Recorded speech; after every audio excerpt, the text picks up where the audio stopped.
어려우면 엄마한테 말해줘. 엄마가 해줄게. 물론 굉장히 중요한 말이지만 부모가 이런 신호 빨리 캐치해야 됩니다. 엄마 이거 해줘. 아빠 나 이거 못해. 이게 자주 있다면 의존성 더 커지기 전에 이거 잘라야 돼요. 자기 판단을 하지 못하고 부모 답을 기다리는 사람 절대 책임질 줄 몰라요. 왜? 내게 아니거든요. 내가 한 적이 없거든요. 자기 인생인데 자기 인생 제대로 못 사는 사람입니다. 안녕하세요. 임영주 부모교육 전문가입니다. 여러분 반갑습니다.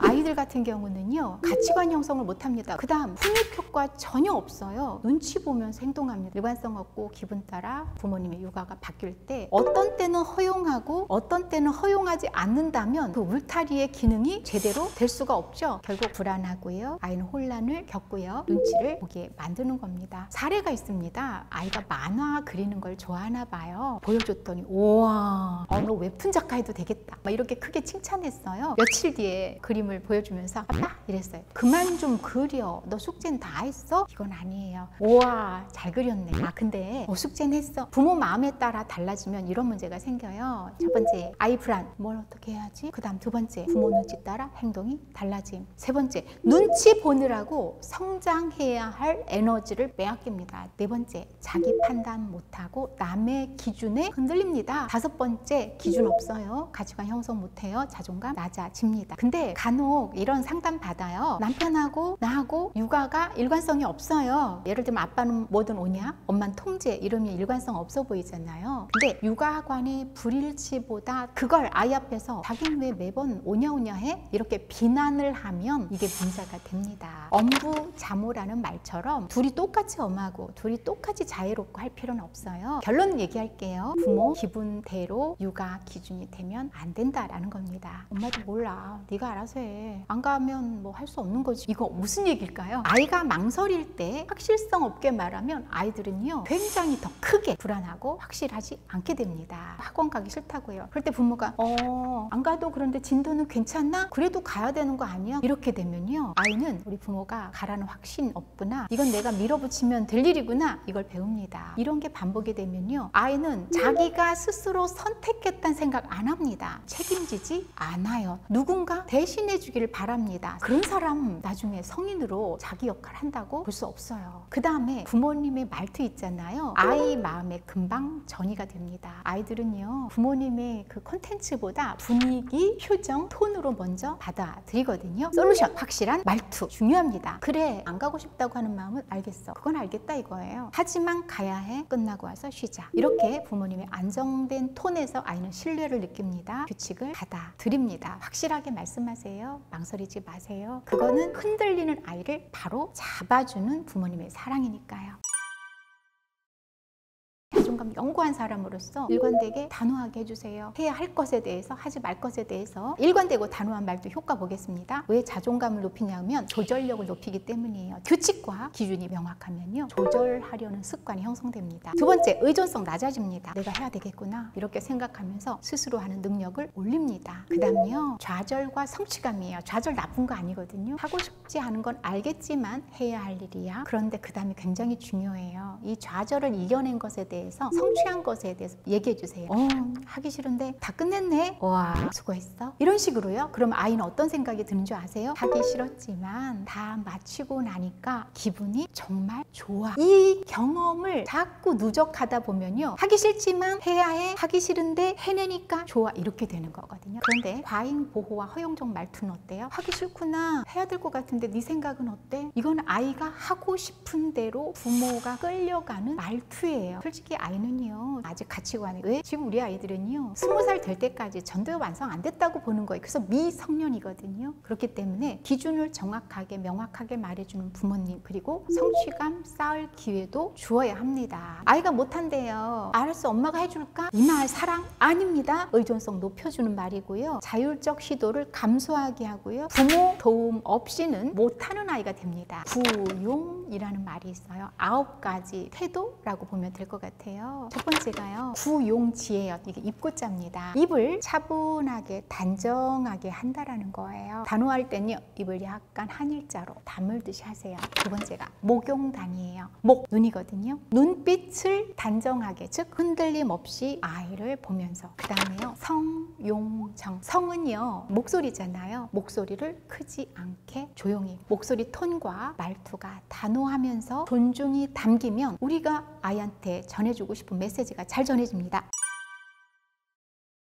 아이가요 유아용 학습지를 해요. 유아용 학습지가 스티커가 많지요. 근데 이걸 떼려고 하니까 안 떼지는 거예요. 부모님이 떼줬어요. 여러분 이거 해주다 보면 아이는요 앞으로도 못 떼요. 그러니까 엄마는 어디부터 떼야 되는 거 알잖아요. 그러니까 아이 손을 잡고 아이가 뗄 수 있게끔 해주면서 엄마가 좀 많이 도와줘야 돼요. 그 다음에 어떻게 해야 되냐면 거의 엄마가 해줬어도요 이렇게 말해주면 돼요. 와 스티커 잘 뗐네. 이제 붙여볼까? 네가 했어. 이게 굉장히 중요합니다. 그 다음에 의존하게 만드는 말투 몇 가지가 있습니다. 개입형 말투 간섭이죠. 아 그렇게 하면 안 되고 이렇게 해야지. 이거 의존하게 만드는 말투예요. 문제 해결형 말투 있어요. 어려우면 엄마한테 말해줘. 엄마가 해줄게. 물론 엄마에게 아빠에게 말해줘 라는 말은 굉장히 중요한 말이지만 다 해줄 거야. 이렇게 하지 마십시오. 하다가 안 되면 엄마 아빠한테 말해줘. 이거하고는 다릅니다. 그래서 말투가 중요해요. 이렇게 자꾸 해주다면 대신해주는 인생이 되는데요. 여러분 대학생 중간시험 기사 읽어보신 적 있으세요? 아이가 시험 늦잠을 잤어요. 부모로서는 알죠. 얘가 공부하느라고 늦게 자서 억울한 거죠. 그러니까 학교에 학과장님 전화번호 알려달라고 안 알려주니까 학교까지 쫓아간 기사가 났었습니다. 이게 어렸을 때부터 걱정 마. 엄마 아빠가 있잖아. 친구 문제 엄마 아빠가 해결할 거야. 이렇게 부모님이 서서히 해준 것이 의존형 성인으로 만든 겁니다. 이렇게 하면 안 돼요. 문제 해결력 부족하면 그거 다 쫓아다니라고. 우리 부모님의 인생이 없어요. 의존성 증가하니까 부모는 계속 못 믿어하고요. 아이는 자기 효능감 저하되고 부모는 다시 어때요? 그거 쫓아다녀야 되는 악순환이 이루어지게 되는 겁니다. 알아서 해주지 마십시오. 요청하면 그때 해줄 만큼만 도움 주세요. 왜 요청하는지 이유를 듣고 해줄 부분만 도움을 주는 겁니다. 언제든지 내가 있어는 우리 아이에게 전혀 도움되지 않는다는 거죠.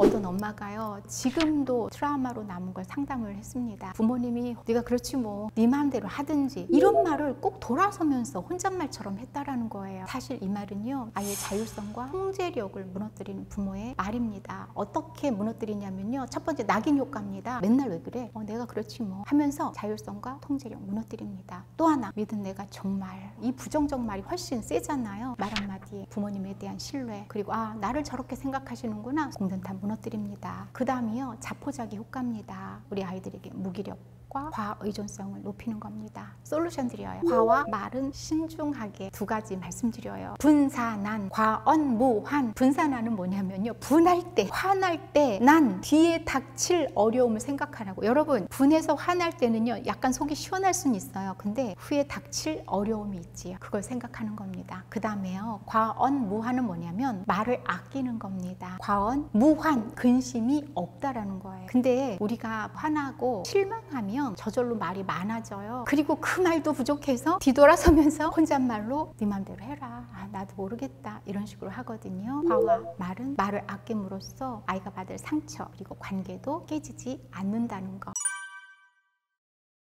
부모가 이런 신호 빨리 캐치해야 됩니다. 엄마 이거 해줘. 아빠 나 이거 못해. 어쩌다 할 수는 있어요. 그런데 이게 자주 있다면 우리 아이는요 나 못하잖아. 엄마가 잘하잖아. 의존성 더 커지기 전에 이거 잘라야 돼요. 근데요 부모님들이 은근히 이 아이들이 나를 필요로 하는 것에 대해서 즐기는 부모님도 계세요. 그러니까 아이는요 아 엄마가 내가 이렇게 하면 좋아하네. 더 나아가선 기쁘게 한다는 생각으로 굳어집니다. 그래서 자기 판단을 하지 못하고 부모 답을 기다리는 사람 절대 책임질 줄 몰라요. 왜? 내게 아니거든요. 내가 한 적이 없거든요. 자기 인생인데 자기 인생 제대로 못 사는 사람입니다. 여러분 저는요 이런 솔루션 드리고 싶어요. 부모에게만 좋은 딸, 좋은 아들이 아니라 객관적으로 괜찮은 사람으로 키워야 한다. 괜찮은 사람이 어떤 사람이에요? 객관적으로 독립적인 어른 사람이에요. 여러분 객관적으로 괜찮은 사람으로 키워야 합니다. 그래야 우리 부모의 삶이 행복해요. 실천 솔루션 정리해 드릴게요. 아이의 작은 선택도 존중해 주세요. 과정에 대해서 격려해 주시고요. 늦기 전에 부모의 반응과 말투 돌아보는 겁니다. 말 내용은 어느 정도 점검이 가능해요. 아, 이 말 해도 되나 안 해도 되나 때나 그런데 말투는요 점검하기가 어려워요. 그래서 제가 녹음해서 들어보라는 것을 아주 많이 추천합니다. 결국은 화날 때 내 목소리는 내 목소리가 아닐 수 있어요. 근데 그걸 듣는 아이가 어떤가도 한번 생각해 보는 거죠. 그 다음 굉장히 중요한 게 있어요. 아이 말 발달을 이해를 해야지 이 말투도 잘 나올 수 있습니다. 명령형 줄이고 공감형을 많이 써야 됩니다. 그리고 내 아이가 지금 몇 살인지, 지금 애착 형성 시기인지 유아기인지 여기에 따라서 대화 말투가 달라져야 돼요. 특히나 초등학교 고학년 4학년이면 사춘기 시작된대잖아요. 이때는 훈육할 생각하지 마시고 의논형으로 가야 돼요. 그래서 명령형이 아니라 청유형, 수용형, 의논형이 되어야 합니다. 또 하나가요, 부모님들이 현명하게 지금 공감을 해야 할지 훈육해야 할지 판단합니다. 공감만 할 경우가 있습니다. 힘들어하고 속상할 때, 원한 만큼 성적이 안 나왔을 때 그냥 이때는 얘가 힘들어하는 그 마음만 알아주는, 공감해줘야 돼요. 그러니까 다음에 열심히 하면 되잖아, 이런 거 사족입니다. 하지 마시고요. 아니면 할 말이 없으면 고개만 끄덕이든지 한번 안아주든지, 이게 공감입니다. 자, 이번엔 뭔가 해야 하는데 안 한다고 합니다. 이럴 땐요 공감 플러스 훈육입니다. 하기 싫은 마음 알지만 해야 해. 근데 여러분 이상하지 않아요? 굳이 뭘 하기 싫다는 걸 인정해줘야 되나? 이거 말은 무슨 말이냐면, 하기 싫다고 안 해? 세상 네 맘대로 살아? 이런 식으로 아이를 비난하지 않기 위한 장치입니다. 하기 싫은 건 비난할 일은 아니에요. 그냥 그 마음이니까. 하지만 어때? 행동은 해야 해. 그래서 하기 싫지만 해라 할 때는 공감 플러스 훈육입니다.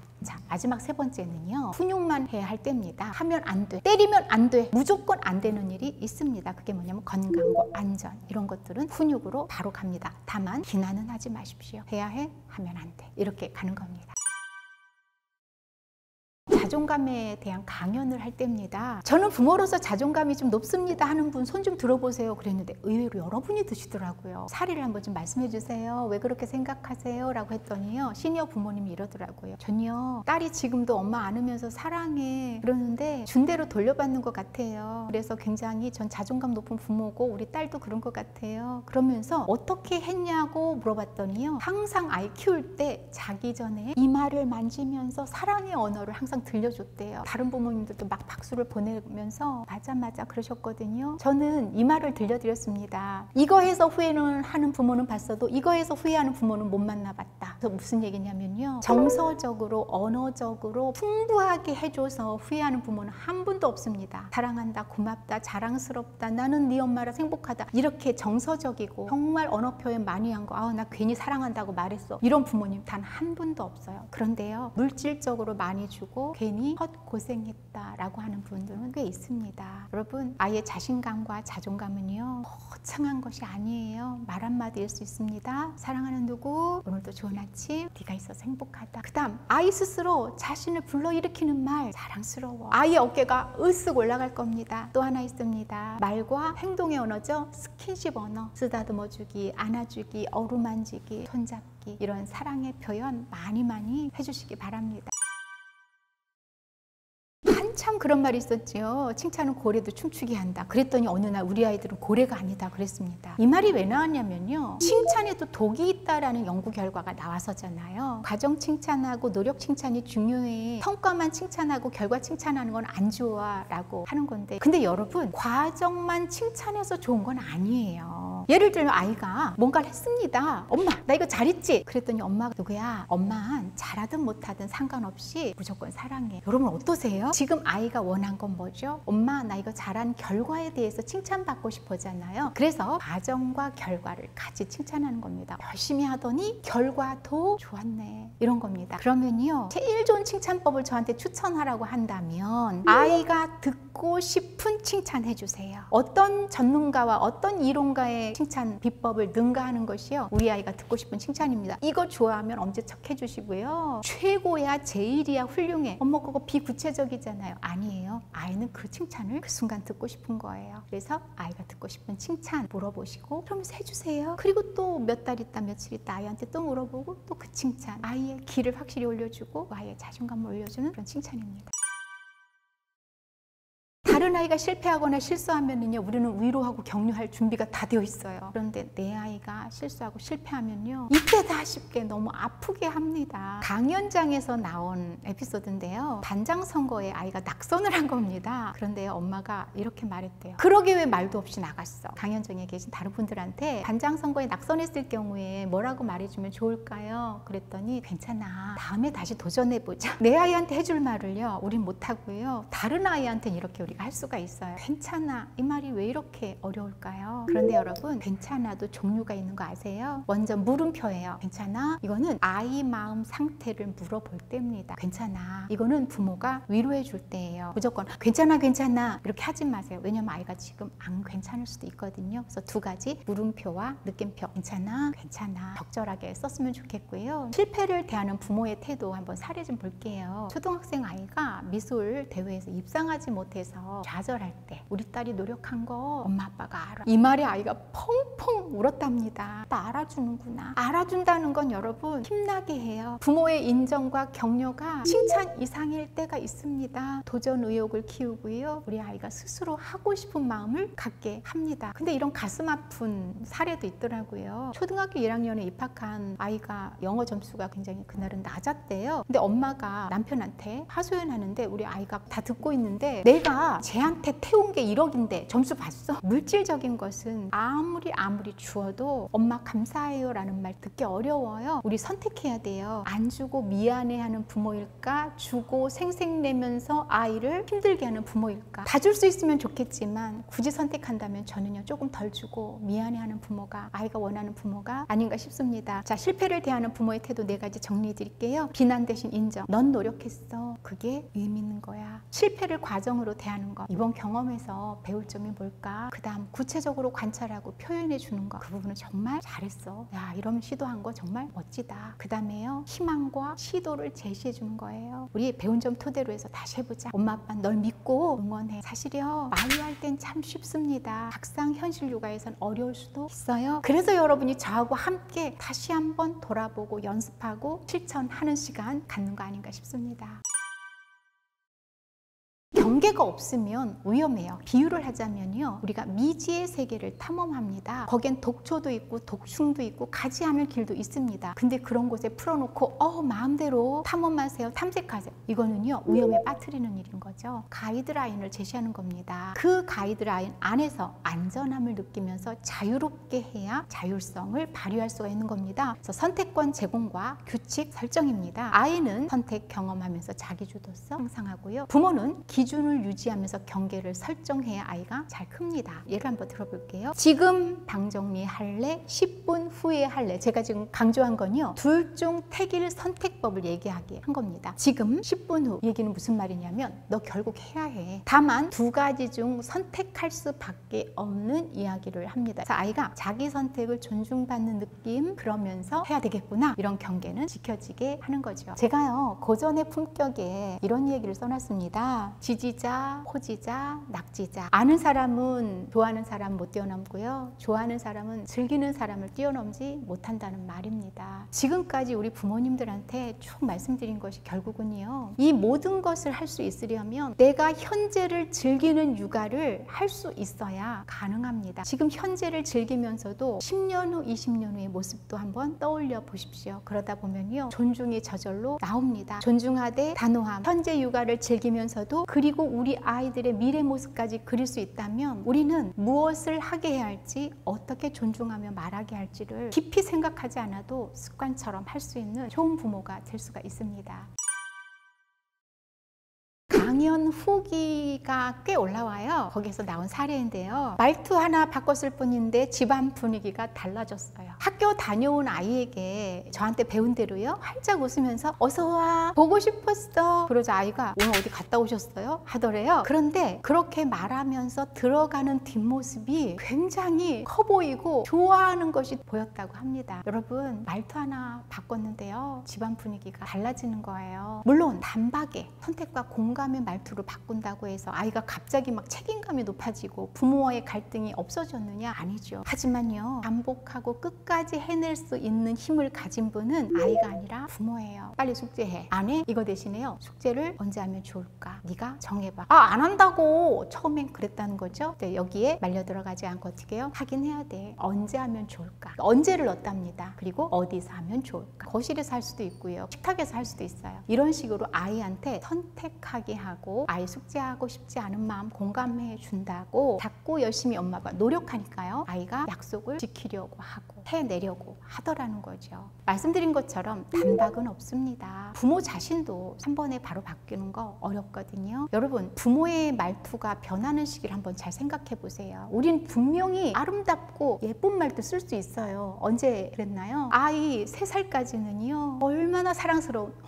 그랬어? 맛있게 먹었어요? 어이구 배고파요, 막 우리 이랬잖아요. 근데 말투가 변한 시기가 있습니다. 아이가 말 잘할 때부터 우리는요 말투가 변합니다. 3세부터예요 거의. 근데 이때부터가 훈육시기거든요. 당연히 부모 말투가 변할 수밖에 없습니다. 왜? 한 번 말하면 안 들어요. 2번 말해도 안 들어요. 그러니까 부모가 변하고 싶은 게 아니라 얘가 변하게 한 건 맞습니다. 문제는요, 아이 사춘기 때 몇 년간 누적된 것이 폭발되는 시기입니다. 그러니까 사춘기 자녀를 둔 부모님들이 대체로 아이가 말을 안 해요. 물어도 대답을 안 해요. 사춘기 아이하고 어떻게 대화할까요? 그러거든요. 제가 솔루션 몇 가지 드릴게요. 부모 자녀 관계에 변하려면 말투뿐 아니라 이 말 사용하지 말자입니다. 왜? 왜 또? 제발 왜 그래 진짜. 이건요 말투가 아주 듣기 싫게 합니다. 이 말 사용하지 않도록 살짝 숨 고르고 구용지 입 일자로 싹 한 다음에 어떤 말 해야 될지 우리 할 수 있거든요. 2번째는요, 한 단어만 바꿔도 놀라운 결과가 나옵니다. 왜? 이걸요 무슨 어떤으로 바꿨더니 놀라운 효과. 무슨 일이 있었어? 어떤 일이 있었어? 이렇게요. 여러분, 한 글자만 바꿔도 말투가 달라집니다. 그 다음에요, 이 말을 하면 말투도 아름다워져요. 부모 자녀 관계를 평생 지켜주는 말입니다. 자, 저랑 같이 따라해보세요. 네 덕분에 웃을 일이 있고, 네 덕분에 행복하고, 너 때문에가 아니라 네 덕분에. 그리고 무조건적인 사랑 있죠. 네가 잘하고 못하고 상관없이 무조건 사랑해. 너는 기쁨이야. 네 엄마라서 네 아빠라서 행복해. 이 말 많이 해주세요. 이 말 많이 하면요 사실 관계로 우리는 평생 가거든요. 무엇을 주더라도 이 말을 채워줄 수가 없습니다. 이 말을 대신할 게 없어요. 그래서 우리 부모님들의 말과 말투 우리가 잘 지켜서 정말 우리 아이들하고 행복하게, 그리고 부모가 행복하면 아이가 행복하다는 말, 이 말이 바로 실현이 될 겁니다.